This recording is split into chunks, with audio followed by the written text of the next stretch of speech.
আমাকে অনেকেই জিজ্ঞাসা করছে, দিদি যে তুমি 8-10 ঘন্টা পড়ার কথা বলছো, আমাদের না পড়তে ইচ্ছা করছে না। এই 8-10 ঘন্টা একসাথে এত বই পত্র টেবিলে বসে থাকাটাই একটা বিরাট চ্যালেঞ্জিং বিষয় হয়ে দাঁড়াচ্ছে। অনেকেই বলছে, দিদি পড়তে চাইছি কিন্তু বেশিক্ষণ কনসেন্ট্রেশন ধরে রাখতে পারছি না।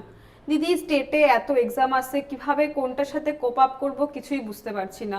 তুমি কিভাবে প্রিপারেশন করেছিলে, বা তুমি কিভাবে পড়াও, বা তুমি কিভাবে এত বিজি টাইম শিডিউল ম্যানেজ করো, আমাকে অনেকেই জিজ্ঞাসা করো। তোমরা অফলাইনেও ব্যাচে জিজ্ঞাসা করো, অনলাইন ব্যাচেও।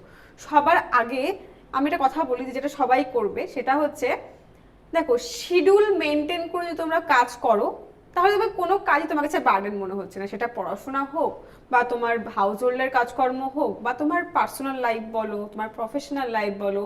শিডিউল যদি মেনটেন করো না, যে সকালবেলা আছে ঘুম থেকে উঠলাম, আগে আমি সব লিখে নিই যে আমার আজকে কি কি করতে হবে, তারপরে আমি শুরু করি। যে সাপোজ আজকে আমাকে 8 ঘন্টা পড়তে হবে, আমাকে 2 ঘন্টা টিউশন পড়াতে হবে, কি আমার কোথাও কেনাকাটি করতে যেতে হবে, বা কিছু কাজকর্ম করাতে হবে, এরকম শিডিউল করে নাও। তার মধ্যেও আবার সাব শিডিউল করো, কিরকম, আমাকে 1 ঘন্টা ম্যাথস দিতে হবে, 1 ঘন্টা ইংলিশ দিতে হবে, 3 ঘন্টা জেনারেল স্টাডিজ দিতে হবে, 2 ঘন্টা ক্লাস করতে হবে, 1 ঘন্টা প্র্যাকটিস করতে হবে। সব কিছু যদি এরকম টাইম ম্যানেজমেন্ট তোমরা ঠিকঠাক করে ফেলো না, তখন আর পড়াশোনায় কিন্তু বার্ডেন মনে হবে না।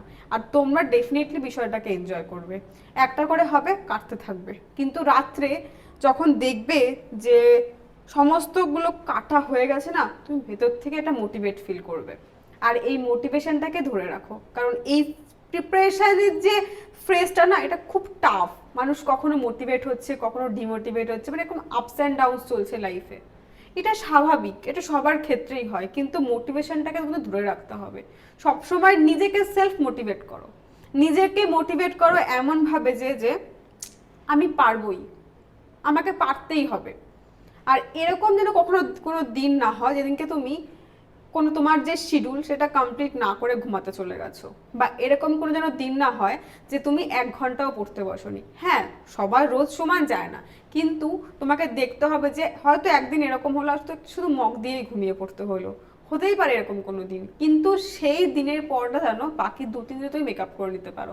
এটাই তোমাকে দেখতে হবে। আর আমি তো একটাই কথা বলি, যে কম্পিটিটিভ এক্সাম ক্র্যাক করার মূল মন্ত্র হচ্ছে revision, revision, revision and consistency, consistency, consistency. যত বেশি করবে তত পারফেক্ট হবে। আর এখানে পারফেকশানের থেকেও বেশি প্র্যাকটিস ম্যাটার করে। তুমি কত বেশি প্র্যাকটিস করছো, practice makes a man perfect. এই মন্ত্র নিয়ে তোমরা এগিয়ে চলো, লাইফে অনেক বেশি সাকসেস পাবে। আর আমাদের এখানে জয়েন করতে চাইলে পারে আমাদের স্ক্রিনে দেওয়া নাম্বারে তোমরা কন্ট্যাক্ট করতে পারো। আর আমাদেরকে প্রচুর প্রচুর শেয়ার করে দাও। Thank you.